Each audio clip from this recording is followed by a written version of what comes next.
Subhanallah walhamdulillah wa la ilaha illallah. Alhamdulillah wassalatu wassalamu ala Rasulillah wa ala alihi wa sahbihi wa mawalah, amma ba'd. Pada pertemuan kali ini, dalam durasi waktu yang sangat singkat, akan kita sampaikan sebuah hal menyangkut dengan pribadi Nabi Muhammad SAW.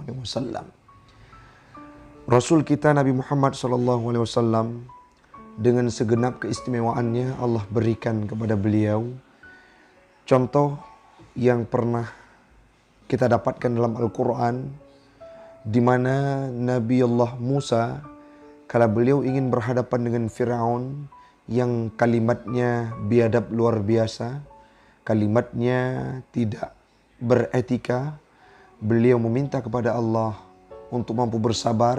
Beliau berdoa, Rabbi syrahli sadri wa yassirli amri. Wahai Allah, lapangkan dadaku. Untuk apa tujuan Nabi Musa berdoa demikian?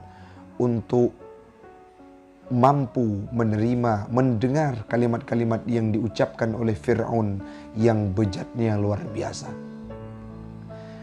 Namun, kalau kita perbandingkan dengan Nabi Muhammad, segala keistimewaan Allah berikan dalam kehidupan Nabi. Nabi tidak meminta, tapi Allah menjamin dalam sebuah ayat firman Allah, Alam nasyrah laka sadrak. Tidakkah engkau melihat kami lapangkan dadanya Muhammad? Nabi Muhammad tidak meminta dan tidak memohon kepada Allah, tetapi Allah memberikan keistimewaan kepada beliau dengan melapangkan dada Nabi. Pernah suatu ketika dulunya, kala beliau kecil, ada peristiwa pembelahan dada. Dibelah dada Nabi Muhammad oleh malaikat, dilapangkan dada Nabi Muhammad, diangkat semua tempat yang mana tempat tersebut menjadi sarang terjadinya hati-hati yang busuk, perilaku-perilaku yang tidak baik. Maka tempat tersebut disucikan oleh malaikat, sehingga alam nasyrah laka sadrak, dada Nabi Muhammad telah dilapangkan. Karena konsekuensi tersebut, ketentuan yang telah ditentukan oleh Allah, ditetapkan oleh Allah, Nabi Muhammad adalah seorang manusia, seorang nabi pilihan yang hatinya lapang, dadanya lapang luar biasa, tidak marah dan tidak cepat amarah. Sehingga beliau mampu membawa Islam dengan penuh kedamaian, dengan akhlakul karimah, dengan penuh etika, dengan penuh moral yang luar biasa. Jangankan kepada kawan, lawan ikut tunduk kepada Islam karena akhlak yang diimplementasikan oleh Nabi.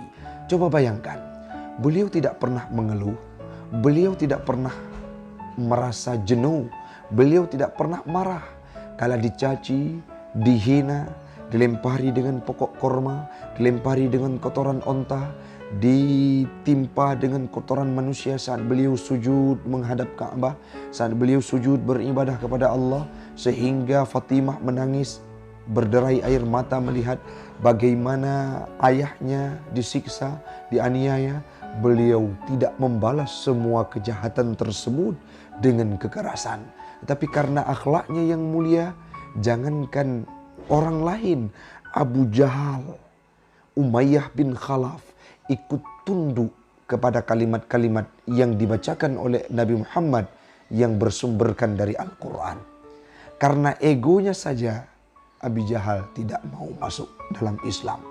Yang inti yang mau kita bahas, Nabi Muhammad adalah pribadi yang sudah dilapangkan dada oleh Allah, sehingga semua kejahatan, semua kebiadaban yang dilakukan oleh lawannya, beliau balas dengan senyuman, beliau balas dengan akhlak yang mulia, beliau balas dengan penuh kesopanan. Sehingga tidak satu, dua, berduyun-duyun orang-orang masuk Islam karena akhlak Nabi Muhammad. Kalau berbicara tentang Nabi Muhammad, tidak akan pernah habis pembahasannya, karena beliau merupakan figur sentral yang lengkap baik dari kehidupan sosialnya, ekonominya, dalam perangnya, dalam sektor pemimpinnya, semua limit beliau merupakan contoh teladan yang sempurna yang harus kita ikuti. Karena beliau adalah manusia yang sudah dilapangkan dadanya oleh Allah Subhanahu wa taala.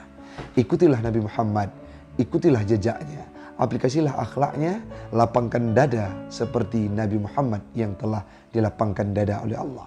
Demikian, Assalamualaikum warahmatullahi wabarakatuh.